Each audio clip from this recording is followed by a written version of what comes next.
ভগৱান শ্ৰীৰামৰ জীৱনৰ পৰা আমি বহু কথাই শিকিব পাৰোঁ। কি কাৰণ আছিল যে ইমান কঠিন পৰিস্থিতিটো তেওঁ সফল আছিল?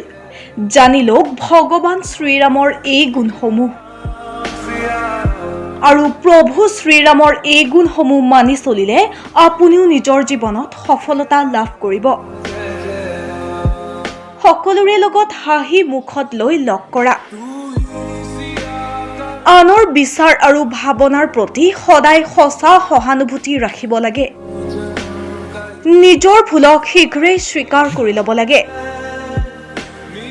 আনৰ বিচাৰৰ প্ৰতি আদৰৰ ভাৱনা থাকিব লাগে। সকলোৰে নিজৰ নামটো মনত ৰখা আৰু তেওঁলোকক সেই নামেৰেই সম্বোধন কৰা। আনৰ কথা ধ্যান দি শান্ত মনেৰে শুনা। যদি আপুনি ভগৱান শ্ৰীৰামৰ এই গুণসমূহ মানি চলে তেন্তে নিশ্চয় আপুনি আপোনাৰ জীৱনত সফলতা অৰ্জন কৰিব।